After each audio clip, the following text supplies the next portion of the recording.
سورة النساء. صحیح خبر دا د طالبانو ورونو چې سورة النساء چې دا مدنی سورت ده، یعنی دا سورت په اصل کې مدنی سورت ده. یا ایها الناس اتقوا، اے کسانو، اتقوا ربکم الذی، ځانو ساتئ له رب نه مو تقوا وکئ. یا ایها الناس اتقوا ربکم الذی خلقکم من نفس واحد وخلق منها، پیدا کړي الله منها لدې نفسنا زوجها حوا. طالبانو له آدم علیه السلام نه الله حوا پیدا کړله. وبث منهما رجالا كثيرا ونساء، بیتیت کړل الله له آدم و له حوا نه رجالا كثيرا ونساء. واتقوا الله الذي تساءلون به والارحام، وډار سید الله نه الذي اغا الله چې سوال کوي به په دې الله، والارحام او ځانونه وساتئ له ارحامونه. طالبانو ورونو دلته یوه خبر د سره واورئ. آدم علیه السلام خو الله عز وجل چې پیدا که حوا یې له چا نه پیدا کړله؟ له هغه نه یې پیدا کړه څه ورته وایي، له حوا یې له آدم علیه السلام نه پیدا کړه. یوه خبر الذي خلقکم من نفس واحد، یوه خبر دلته دا د طالبانو روح المانی کړې چې مخکې له آدم نه په دنیا کې بل آدم هم و. نو روح المانی وی دا خبر کو څوک کې حد کفر ته رسیږي. اما هغه عبدالحی صاحب یو کتاب جوړ کړی ده، په دې کې څه خبر شته. اووم ځکې دي، په هره مځکه کې یو آدم ده، یو نوح ده، په هره مځکه کې. داسې یو بله علمي مسئله هم ده. علامه عبدالحی لکنوي صاحب، علامه محمد قاسم نانوتوي صاحب، هغوی په دې باندې څه اقوال کړي دي. خو روح المانی وایي که چا داسې ویلې چې له آدم علیه السلام نه مخکې بل آدم ووایي دا حد کفر ته رسیږي. او یوه خبر بل هم روح المانی کړې، د دنیا عمر 2000 کاله ده طالبانو نه. روح المانی وایي چې دې کې کوم اقوال راغلي هغه قابل د اعتبار نه دي. نو د دنیا ژوند څومره نه ده؟ 2000 کاله نه ده طالبانو، میلیونونه کاله په دنیا وتلي دي، میلیونونه کلونه په دنیا وتلي دي. نو تنبه کېږئ به نه طالبانو ورونو. ښه صحیح ده که د آدم علیه السلام ژوند 2000 کاله دا خبر لا کېدلی سي. یو دنیا ده، یو آدم علیه السلام ده. د آدم علیه السلام نه مخکې هم دنیا وه. یوه خبر دلته روح المانی کړې، حوا ولې د آدم علیه السلام له چپې پښتۍ نه پیدا سوه، دې کې څه فایده ده؟ نو طالبانو ډېرې فایدې ښودلې، داسې فایدې نه دي. نو موږ څه کوو چې ځان پرې مصروفوو؟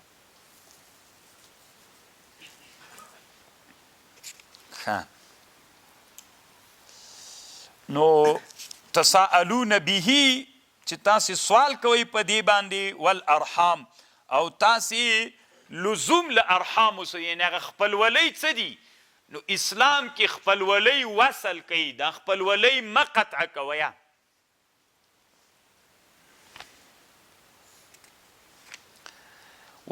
وَأْتُوا الْيَتَامَى إِنَّ اللَّهَ كَانَ عَلَيْكُمْ رَقِيبًا. وَأْتُوا الْيَتَامَى أَمْوَالَهُمْ، ورکئ یتیمانو ته مالونه د دوی. ولا تتبدلوا الخبیث بالطیب، مبدلوئ خبیث په طیب. ولا تأكلوا أموالكم إلى أموالهم إلى أموالهم، ولا تأكلوا أموالهم، میوجی کوي مالونه د دوی له خپلو مالونو سره. انه حوبا کبیرا، دا ظلم د لوی. طالبانو ورونو دا یو آیات په بله مو وایو. وَإِنْ خِفْتُمْ، که تاسې ډارېدلی. ګوره طالبانو د یتیمانو مالونه به خپلو مالونه سره نه یوجی کوئ، دا ظلم ده. وَإِنْ خِفْتُمْ، که ډارېدلی الله تقسطوا فی الیتاما، چې تاسې عدل نسو کولی په یتیمانو کې. فانکحو تاسې په نکاح کوي ما هغه طاب لکم من النساء، یعنی که تاسې ډارېدلی چې تاسې عدل په یتیمانو کې نسئ کولی، نو فانکحو تاسې په نکاح کوي ما هغه طاب چې حلال دي تاسو دی پاره من النساء مثنا دو دو درې درې څلور څلور، فإن خفتم که ډارېدلی الله تعدلو چې عدل نسئ کولی، فواحدة او ما ملکت ایمانکم ذلک ادنا، دا ادنا د قریبه د الله. اوس طالبانو ورونو دلته یو څو خبرې د سره واورو، یورې به د روح الماني خبرې واورو، بیا به دا نورې خبرې راواخلو. طالبانو ورونو اول دا طالبانو ورونو علامه شهاب الدین آلوسی رحمه الله وی اجماع د امت په دې باندې راغلی ده چې څلورو نه اصلې ښځې کوي څلورو نه زیاتې جایز نه دي، که منځانې کوي بیا طالبانو زیات هم جایز دي، خو څلورو اصلو ښځو چې کوي چې حرې وي، غلامان یې منځې نه وي، کنیزې نه وي، نو څلورو نه زیاتې جایز نه دي. په دې اجماع نقل کړې ده. دا یوه خبر شوله طالبانو ورونو. او بله خبر دا ده چې حکم د نکاح د موږ د احنافو مذهب چې ده فانکحو. نو طالبانو ورونو که چېرته یو سړی په دې ډارېده چې دی زناو په حرامو کې واقع کېده، نو بیا د دپاره واده کول واجب و فرض ده که نه، چې په حرامو کې واقع کېده، ګناه کې واقع کېده، د باندې ده ته بیا واده کول فرض ده. او که عادي حالت کې و سړی، بیا علماوی واده سنت مؤکده ده. کنی ټول علما څو اقسام پکې جوړي، مکروه، حرام، واجب، سنت. که په دې پوهېدلی چې ظلم را نه کېږي، ظالم سړی و چې واده وکړي ظلم در نه کېده، بیا طالبانو حرام مرتبې ته رسېږي. او بل دا د طالبانو روح الماني بله دا مسئله لیکلې چې کومه نجلۍ ته کوې نو هغې مخطوبې ته به ګورې، او په دې کې د علماو تحقیق دا ده چې ته د نجلۍ ته ګورې مخکې له نکاح نه چې کړې دی نه ده ورته ګورې به، که د هغې رضا وه ورته ګورې به، که بدون د رضا نه به ورته ګورې. تحقیق دا د طالبانو ورونو د جمهور علماو رای ده، که د هغې خوښ هم نه وله په پټه باندې ورته پټ ولې ودې کتله، بیا د پاس له غنه کولم طالبانو علما وایي چې مشکل نه لري. خو افغاني جامعه که به ګزاره کوي طالبانو، ځکه دلته دا مسلې په دښمنیو باندې بدلیږي. خو ښه خبر خو دا ده د شرع په لحاظ باندې خو دا مسئله ده چې واده دې کوو نو باید هلک و نجلۍ خپل منځ کې یو ورې سره وویني، یا پس له غنې نکاح وکړي، ځکه دا سبب د دوام ګرځېږي. ذالک ادنا الله تعولو، دا ادنا د نږدې د لدې نه چې تاسې بیا میل وکئ. ذالک ادنا الله تعولو، دا ادنا د دې الله ته چې بیا ظلم ونه کوي، یعنې دا ښه طریقه دا ده چې بیا تاسې ظلم ونه کوي، دا سبب د نه ظلم ګرځېږي.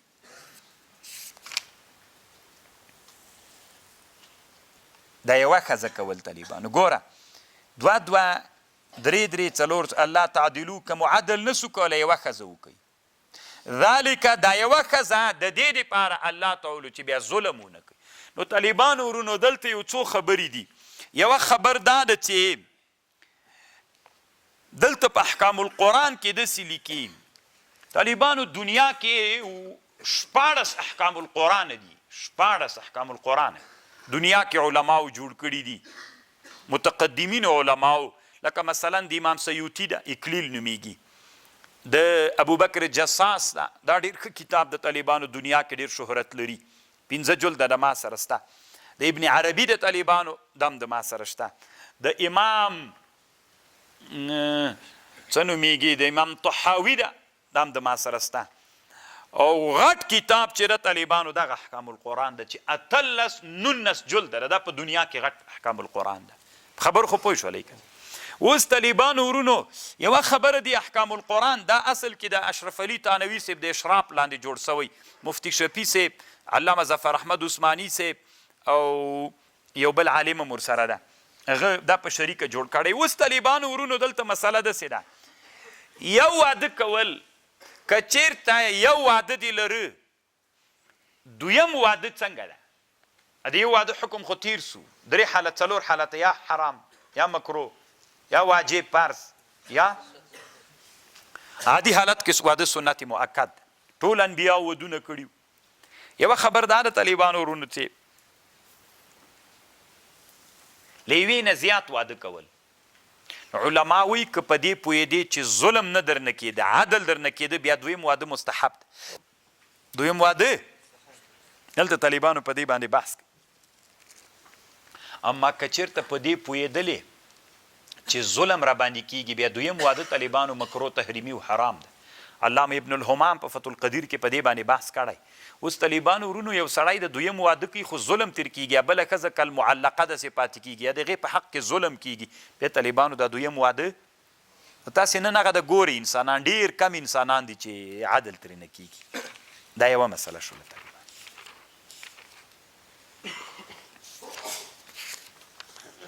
وَأْتُوا النِّسَاءَ صُدَقَاتِهِنَّ ورکي ښځو ته مهرونه د دوی نحلتن دا فرض ده له طرفه د الله فإن طبنا که چېرته راضي سولې دوی تاسې لره عن شیء منه له یو شي د دې مهر نه فکلوه ویې خورئ هنیئا خوندور مریئا بې ضرره یعنی که تاسې ښځې سره نکاح وکړله د تا ښځې تا ته د زړه د اخلاصه مهر در هبه که بیا یې وخوره خوندور او بې ضرره یې وخوره تاوان نه درته کوي اوس طالبانو ورونو دلته یوه خبر د سره واورئ ښځه ده ښځه میړه ته یې هغه مهر خو پې فرض واجب ده چې ورکوي به خو ښځې مهر چا ته هبه که صحیح ده طالبانو ورونو خو دلته یوه خبر دا ده چې د واده په شپه یې که دا مهر هبه که څنګه ده د واده په شپه باندې دلته 2 خبرې دي یو دیانت ته یو قضا ده طالبانو قضاءن صحیح ده که د واده په شپه یې هبه که خو دیانتن داسې ده طالبانو ورونو علما وایي که اکثره وخت کې د واده په شپه باندې د حیا د وجې نه هغه کوي بخشش کوي نو چې د حیا د وجې نه سو نو هغه ډېر قابل د اعتبار نه وي هغه هبه د زړه نه وي طالبانو نو چې د زړه نه نه سوله څو ورځې چې ووتلې بیا یې که غوښتله چې ما تا ته د واده په شپه باندې هبه کړی بیرته یې غواړم او دیانتن حق لري طالبانو اما قضاءن بیا حق نه لري ځکه دا اکثره د زړه د تل نه نه یو او یوه بله خبرې لیکلې وي خلکو کې مشهوره دا ده چې ښځه باید د واده په شپه باندې یا د غیر د واده په شپه باندې دا خپل مهر ټول چاته وبخي خلکو کې وایي داسې مشهوره ده چې باید دا مهر ټول چاته وبخل سي ښځه میړه ته مهر وبخي تروای نه خلي دا مستحب ده دوی دا مطلق غلط خبر ده هیڅ کله طالبانو مستحب نه ده چې ټول مهر بول صرف دومره اندازه قدر تستره چې ښځه که مهر ډېرو لږ تخفیف دې وکړي نور دې ترنه واخلي اما دا مستحب نه ده چې ور ویې موږ تاسې ټولنه کې طالبانو د مهر مسله هم داسې هماغه د ولور مسلې دي چې پلار واخیستلې نور نجلۍ ته څوک مهر نه ورکوي او یوه خبر طالبانو ورونو دلته یو ډېره ښه خوندوره خبر دا کړې ده د دې مسلې متعلق باندې که چا یو چا ته شی هبه که یا یې تبرع که خو چې دا شی من طیب نفس نه وي طالبانو ورونو چې من طیب نفس نه وي نو دا تبرع بیخي صحیح کیږي نه ځکه رسول صلی الله علیه وسلم وی الا لا یحل مال امرئ مسلم الا بطیب نفس من لکه ګوره طالبانو ما سره دا تصفیه دلته ایښي دی یو طالب راغی ما ته ویلې وي دا ما ته راکړه صحیح ده طالبانو ما دا تصفیه ورکړلې خو دا من طیب نفس نه دي طالبانو لکه ما د زړه نه طالبانو دا تصفیه نه دي ورکړي نو چې دا من طیب نفس نه سولې طالبانو دا دته شرعا جایز نه دي اگر چې هبه مې کړله دا دته جایز نه دي ډېر کرته طالبانو انسانان داسې عادت لري په مجلس کې چا نه یو شی وغواړي هغه د مجلس د شرم د وجې نه ورکړي دا من طیب نفس نه سو چې من طیب نفس نه سو دا طالبانو شرعا جواز نه لري الله دې وکړي د ما په خبر تاسې پوه شوي پوه شولې دا بله مسله دا نه تنا په مهر کې په ټول همدغسې شیانو کې یو چا نه کتاب وغواړي یو چا نه بل یو بل هر چی چې چا نه وغواړي او هغه من طیب نفس نه وي نو دا طالبانو جایز نه ده. ډېرو انسانانو کې خولۍ دي ماته راکه اوس ما څادر اغوستلی ته ماته د څادر ماته راکه نو دا خو من طیب نفس نه سو طالبانو نو دا شرعا جایز نه دی. یا د ساعت ماته راکه یا خولۍ ماته راکه یو بل شی دا طالبانو من طیب نفس نه وي نو دا شرعا جواز نه لري. نو دې ټکي ته مونږ فکر وسیږه. ولا تؤتوا السفهاء اموالکم مورکوی بی اقلانو تا مالونه دي اموالکم مالونه دي تاسې. طالبانو تاسې ته ولی نسبت وکړو یو یتیم یو سړی د مړ سو یتیمانې پاتې سو ته د یتیمانو د مال متصرف یې خو دا زمنې چې رالوی سول داسې قمقلان غوندې رالوی سول. لا تؤتوا سفهاء اموالکم ځکه تاسې متولیان یې ځکه نسبت تاسې ته وسو کنې اصل مال خو د یتیمانو ده.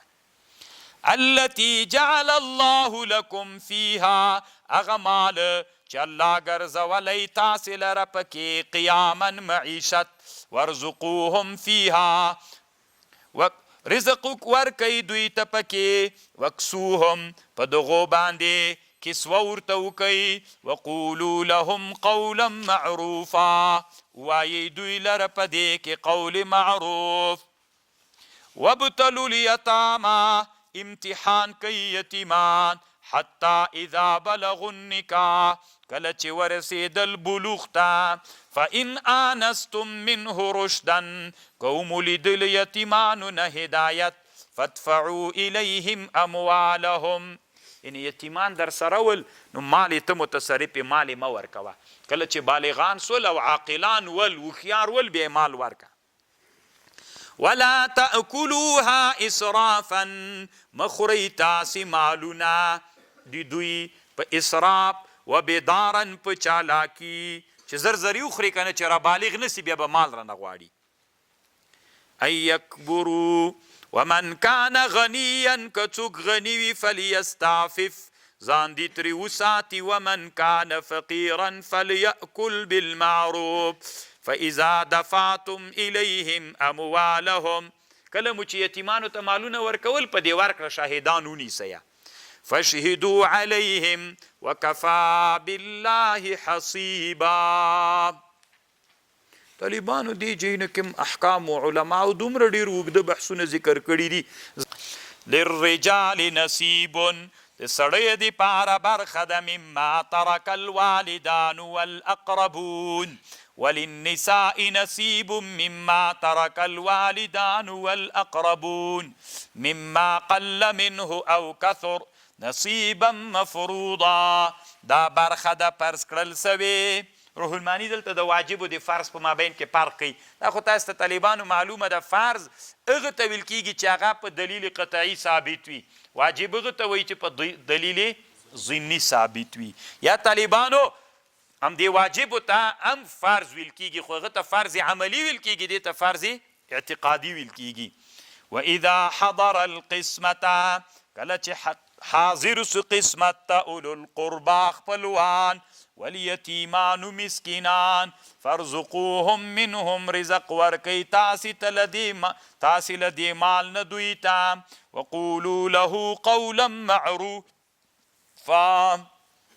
یا دا طالبانو منسوخ ده اول د اسلام کې ټولو ته مال تیر نه ورکول کېده یا په استحباب پاتې ده.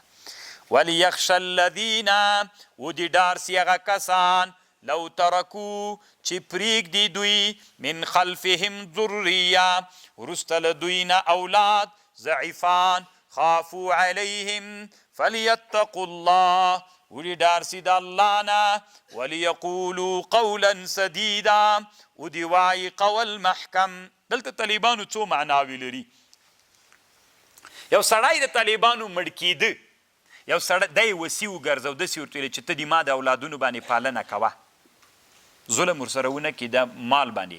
اوس الله وایي وليخشى الذین ودي ډار سي دا وصیان د دې نه دې وډار سي که دی د یتیم په حق کې ظلم وکړي بله ورځ ته به الله دی مړ کړي د ده له اولادونو سره به بیا خلک ظلم کوي. یوه دا معنا ده. یا طالبانو وليخشى الذین د دې داسې مطلب ده مثلا زه مریض یم طالبانو ورونو دې مال ته واړه یتیمان دي چې زه مړ کېږم هغه پاتې کېږي. دا راجمع سول ما ته وایي هغه ته دومره وصیت وکړه، هغه ته دومره وکړه، هغه ته دومره مدرسه جوړېږي، جومات جوړېږي. نو وليخشى الذین، نو که بله دې نه دې وډارسي، وليخشى الذین لو ترکو، که چېرته پرېږدي بالفرض من خلفهم، دوی دې وډارسي ښه دا سړی باندې چې دا دومره ډېرې صدقې وکړه، نو د یتیمانو ته به چی پاتې سي. نو که تاسې همداسې یو ورځ بله ورځ ته مړه کېږئ، یا به تاسې سره الله همداسې معامله کوي، یتیمان به هم بې چا پاتې کېږي، بې پیسو. یا طالبانو دې کې هغه د څه ورته وایي اشاره ده ورثو ته. کله چې دا مورث مړ سو، واړه یتیمان پاتې سول، بل وارث یې هم شته ده، نو هغه وارث دې وډارسي چې یتیمانو سره څوک ونه کړي، ظلم ونه کړي. که ظلم یې ورسره وکړه، الله عز وجل بیا دې دلې یتیمانو سره همداسې ظلم کوي. دا یې مطلب. ان الذين يأكلون اموال اليتامى ظلما انما يأكلون، دوی خوري اچي في بطونهم په خېټو کې اور، وسيصلون سعيرا، زردنن بويستل سي دوی جهنم ته. يوصيكم الله في اولادكم، وصیت کوي الله تاسو ته په باره د اولادونو کې، للذکر مثل حظ الانثیین، د نر د پاره په مثل د برخې د دوو انثیین، که دوه جنکیانې وي، د دوه جنکیانو برخه د یو نر برخه ده. فإن كن نساء، که وی ښځې فوق اثنتین، زیات له دوونه، فلهن ثلثا ما ترک، یعنی طالبانو یو سړی مړ سو، دوه لورګانو نه زیاتې لورګانې درلودلې، یا دوه یا له دې نه، نو هغه د میراث به درې برخو باندې تقسیمیږي، دوه ثلثان به یې دوی ته ورکوي. وإن كان واحدة، که سړی مړ سو یوه لور یې وه، فلها د یوې لور ته بیا نصف ده. ولأبویه لكل واحد منهما السدس، که سړی مړ سو د مور و پلار لرې شپږمه برخه ده، مما ترک ان کان له ولد، که زوی درلوده مور و پلار ته څومه برخه ده. سړی مړ سو، اولاد هم درلوده، مور و پلار هم درلوده، مور و پلار ته شپږمه ده. فإن لم يكن له والد، وإن لم يكن له ولد، که ولد نه درلود، وورثه ابوا، فلأمه الثلث، مور لرې بیا درېیمه ده. فإن كان له إخوة، که سړی مړ سو ورونه درلودل، مور یې وه، فلأمه السدس، مور ته شپږمه ده.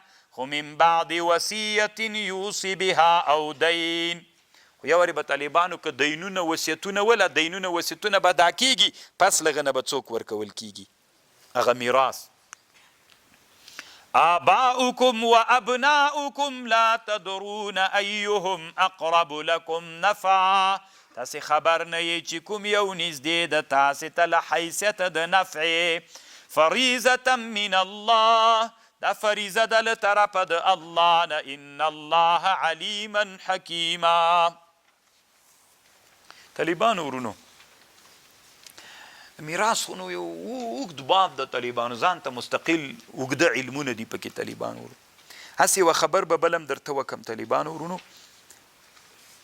هغه دا ده چې له دغه آیات نه خو داسې معلومیږي یوصیکم الله فی اولادکم للذکر مثل حظ الانثیین، نو خو دې نه معلومیږي چې میراث باید ورکویه، میراث نه ورکول ظلم ده. نو طالبانو رسول صلی الله علیه وسلم چې وفات سو، علي صاحب، عباس صاحب، فاطمه رضی الله عنها، ابوبکر صدیق ته راغلی وي د رسول الله مال راکړه. رسول الله ډېرې مځکې درلودلې طالبانو، ښه د فدک مال یې ورته ویلې، د بنو نذیر مالونه ول طالبان، نو دا مال وی راکړه. ابوبکر صدیق صاحب ورته ویلي چې رسول الله سلام داسې ویلي دي، لا نورث ما ترکناه صدقه، مونږ نه میراث نه وړل کېږي، مونږ انبیا چې کوم مال پرېږدو هغه مال صدقه د میراث نه ده، نو تاسې حق نه لرئ. خبر باندې دغسې د ټول مال نه در کوم، د بیت المال نه تاسې دپاره خرچه در کوم، خو ټول مال در کوم نه، ځکه دا صدقه شوله، دا د بیت المال دپاره شوله. نو دوی باندې طالبانو شیعګانو ډېر زور اخیستی ده، ډېر سپکې سپورې وي. روح الماني خو بغداد کې شیعګانو سره ډېر کشوګیر کړی ده، هغه جوابونه کوي. نو حاصل یې داسې د طالبانو ورونو چې د قرآن تخصیص په خبر احادو باندې راتللی سي، خبر واحد باندې تخصیص ته خبر راتلی سي د قرآن د طالبانو تخصیص په باندې راغلی ده. لا نورث ما ترکناه صدقه. یا دی وی روح المانی وی چې د ابوبکر صدیق رضی الله عنه په حق کې دا حدیث دی د په حق کې لا نورث ما ترکناه، دا په مرتبه د یقین باندې دی د په حق کې قطعیت ثابت پیدا چې قطعیت صاحب پیدا که طالبانو بیا بالکل هغه په باندې راتللی سي. څه ورته وایي روح المانی ډېر ښه بحث په شویګانو کړی چې دوی کتابونو نه حوالې کړي دي چې تاسې ډېرو خبر واحدونو باندې تخصیص ته قرآن کړی، چې تخصیص ته قرآن پرې راغی نو دلته به یې منیه. ولکم تاسې دپاره نصف ما نیمایي د هغه د ترکه ازواجکم چې پرېښودلی د ښځو دي تاسې. سړی مړ سو ښځه مړه سوله میړې پاتې سو نیمایي برخه یې د میړه ده.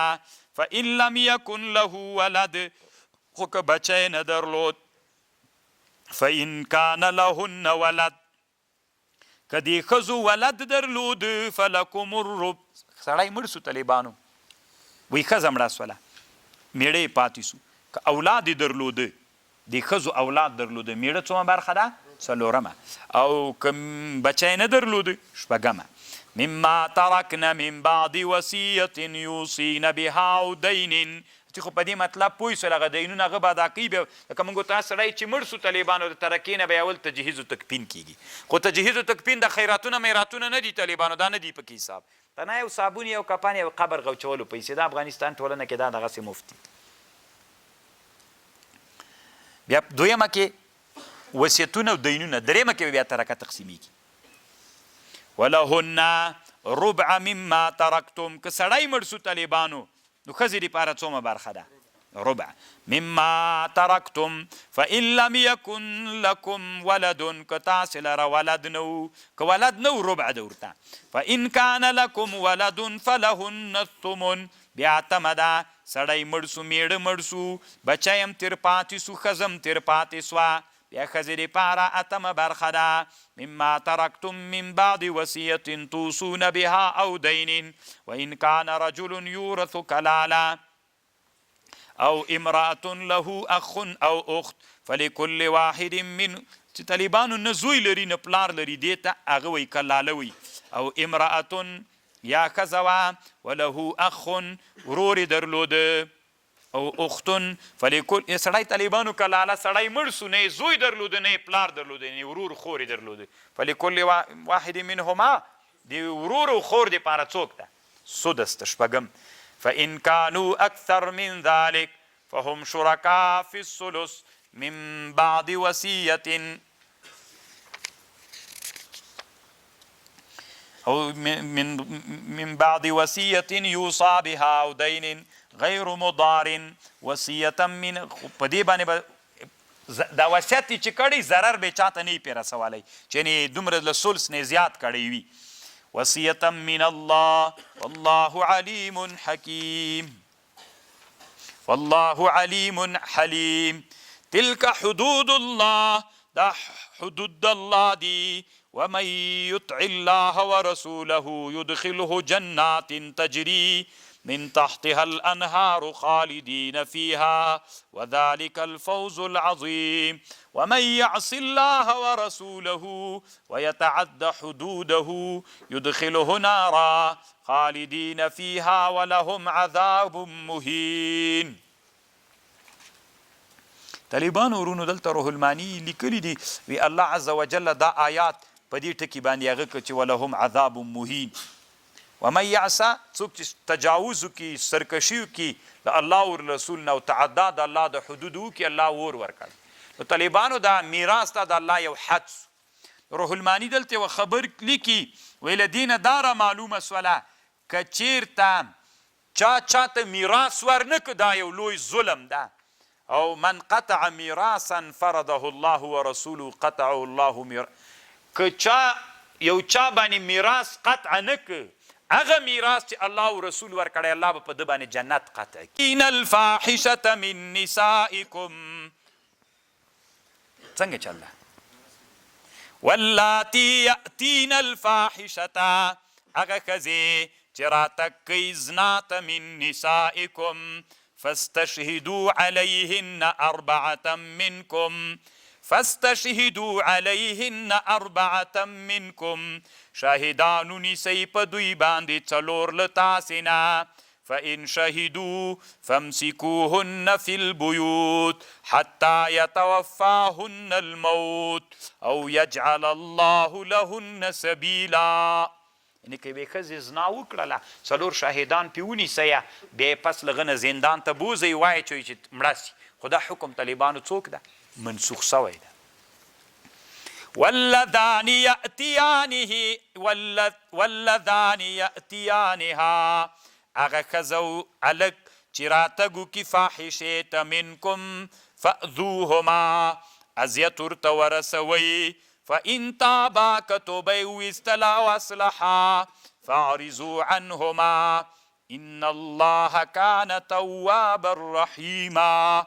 دلته طالبانو یوه خبر یو عالم کړي ابو مسلم په نامه کوم عالم ده وی واللذان یأتیانها هغه څوک چې راتګ کې د هلته سحاق ښیي طالبانو سحاق خو به پیژنئ طالبانو کتابونه به م ویلي وي نو وی دا دغه روح الماني پې رد کړی وي نه دغه نه ده تېر نه مراد. انما التوبة على الله وانما التوبة چې زنا ونه کې طالبانو دغسې ښځه او نر ځان سره وسولوي انزال وسي طالبانو یا انزال هم نه کېږي دې ته سحاق وي. انما التوبة على الله توبه چې ده قبول د توبې على الله په الله باندې ده للذین یعملون السوء بجهالة یعنی یو سړی ګناه وکړي جاهل وي پوهېږي نه الله دې د توبه قبلوي ثم یتوبون من قریب یعنی چې دا جهالتن ګناه وکړي دستي توبه وباسي الله دا توبه قبلوي فأولئک یتوب الله علیهم وکان الله علیما حکیما. وليست التوبة للذين يعملون السيئات لیست التوبه نسته د توبه په الله باندې قبلول د هغې نسته د قبلول د توبې په الله للذین یعملون السیئات چې کوي بدیګانې حتی اذا حضر احدهم الموت کله چې حاضر سي یو د دوی ته مرګ قال وایي انی تبت الآن ما توبه ویستله اوس وللذین یموتون او نغه کسان چې مړه کیږي وهم کفار اولئک اعتدنا لهم عذابا الیم. دې ته طالبانو ایمان د یأس او توبه د یأس ورته وایي. یو سړی طالبانو چې ناامید سي کافر وي چې کله د مرګ حالت ورته راسي یا عذاب وویني دغه وخت کې ایمان راوړي دا ایمان قبول نه ده دې ته ایمان د بعث وایي طالبان یعنی بعث عذاب ته یو د یونس علیه السلام د قوم هغه قرآن استثنا کړی ده چې عذاب یې ولي د ایمان یې راوړل دا ایمان قبول سوی چې عذاب وینې را روان ده او ته دلته ایمان راوړي تر اوسه دې نه راوړي دا نه ده. او همدل طالبانو توبه د یأس او یو ګوره یو ایمان د بعث ده عذاب وینې د طالبانو دا خو نه ده قبول. یو ایمان د یأس ته چې کله له ژوند نه ناامید سي بیا ایمان راوړي نو دې کې د علماو اختلاف ته چې قبول ده که نه د قبول قرآن وی نه د قبول. او یو توبه د یأس ده یې مسلمان خو ګناهونه کوي داسې حالت کې توبه وباسي چې له ژوند نه ناامید سي. یا ایها الذین آمنوا ای کسانو چې ایمان مو راوړئ لا یحل لکم حلاله نه د تاسې لره ان ترثوا النساء چې تاسې په میراث ویسئ ښځې په زوره داسې به یې کول طالبانو ورونو دوی کله به چې د یوې ښځې میړه مړ سو ګوره طالبانو د ابو داودو د بخاري حدیث ده اذا مات الرجل چې کله به سړی مړ سو کان اولیاؤه احق بامرأته اولیا د چا د دې سړي احق حقدار ول بامرأته ان شاء بعضهم تزوجوها وان شاء زوجوها وان شاء لم يزوجوا. کله به چې ښځه د ښځې میړه مړ سو ښځه به دتې په کور کې کېناستله ورته بیل یا به دا که یا به دا که لکه موږ تاسې افغانان غاک پسې وکړه که یې نه کوې بیا به همدلته کېنې باندې به نه وځېلې موږ له کوره هغه به ویلې چې تا څه کوه ځوانه به وتلې بل ته یې نه ورپرېږدي بل به یې نه کوي طالبان ستي به همغلته په کور کې زړه سوله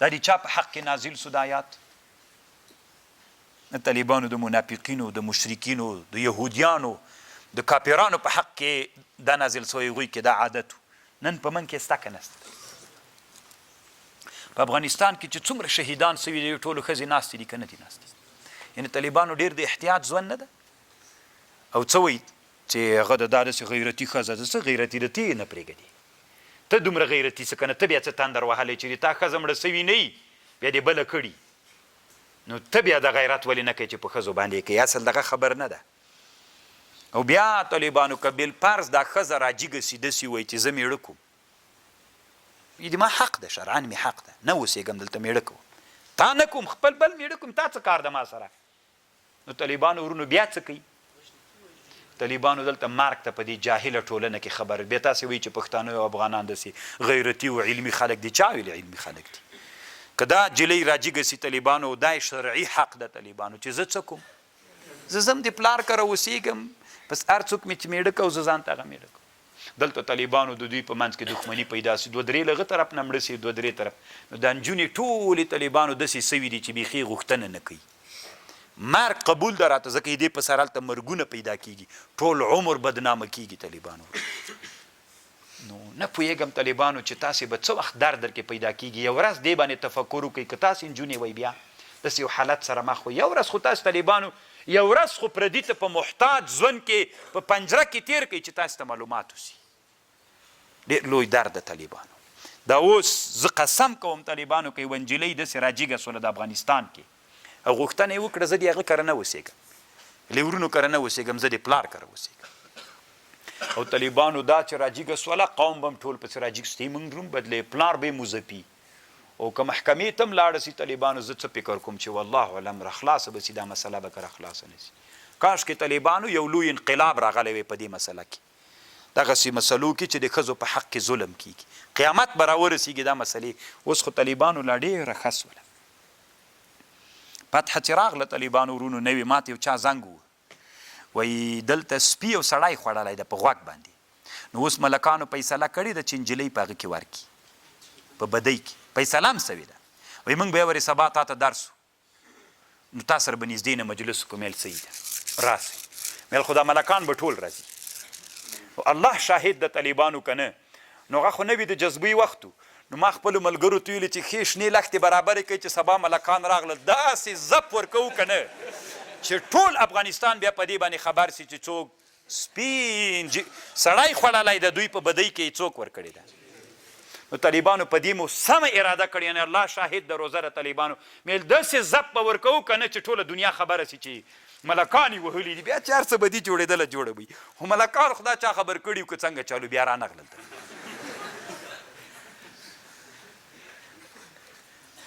ولا تعضلوهن ممنع کوئ دا ښځې ولا تعضلوهن ممنع کوئ لتذهبوا چې ویسي ببعض ما آتیتموهن بعضې هغه چې تاسې ورکوئ الا ان یأتین بفاحشة مبینه وعاشروهن بالمعروف معاشرت کوئ له ښځو سره په نیکه فإن کرهتموهن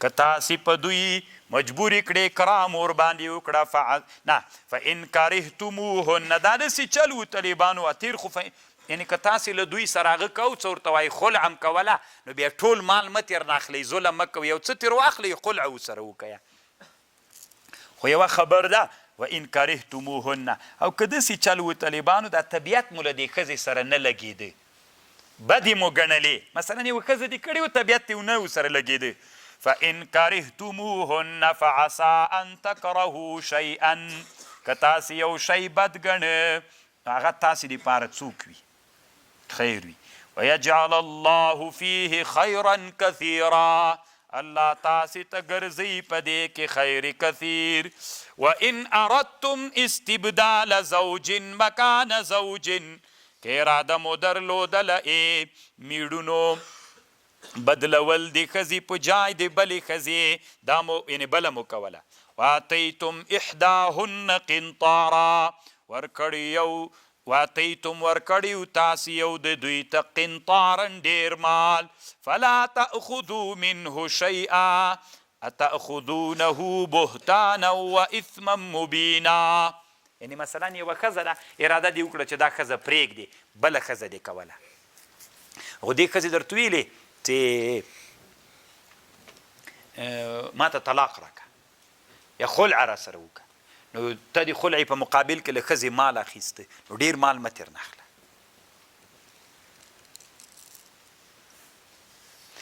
وکیف تأخذونه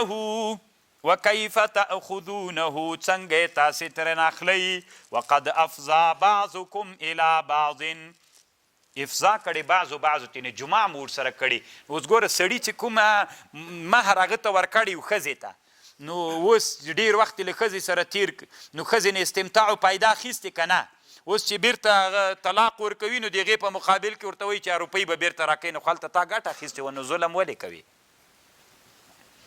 وان اخذنا منکم میثاقا غلیظا طالبانو ورونو دلته شویګان یو اعتراض کوي عمر رضی الله عنه یو ورځ خطبه ویلې تقریر یې کو عمر رضی الله عنه ویلي د ښځې مهر به له 400 روپۍ نه ډېر نه وي درهمونه نو چې دا تقریر یې وکړ بېرته راکته سو یا یوه ښځه همالته په تقریر کې ورته جګه سوله داسې ورته ویل الله قرآن کې داسې ویلي دي آتیتم احداهن قنطارا که ورکړي یو د تاسې ښځې ته ډېر مال قنطار خو مال کثیر ته وایي نو خو دې نه معلومیږي قرآن نه چې ډېر مهر جایز ده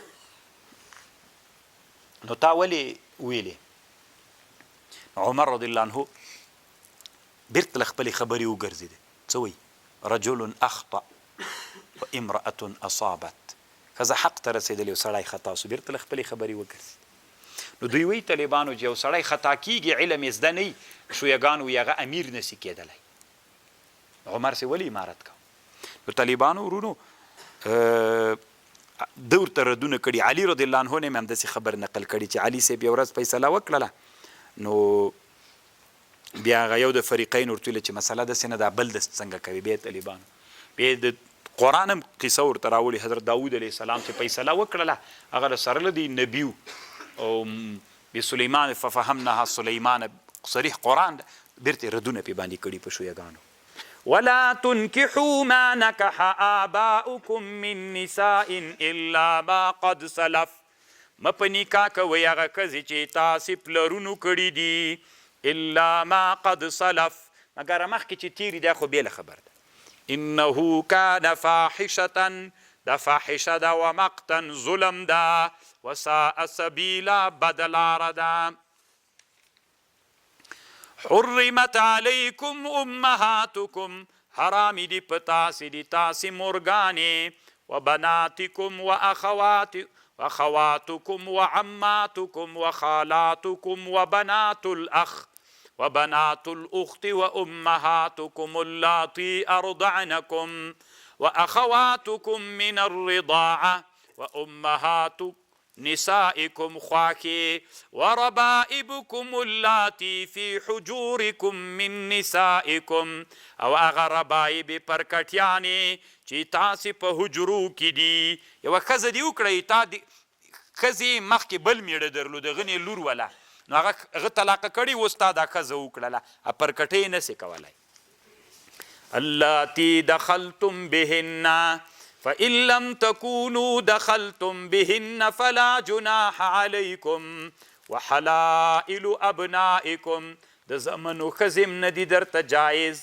الذین من اصلابکم هغه زمن مو چې له شاګانو نه مې وي چې په زویتوب مو نیولي لکه رسول علیه السلام چې د زید ښځه وکړه دا نه وان تجمعوا بین الاختین الا ما قد سلف ان الله كان غفورا رحيما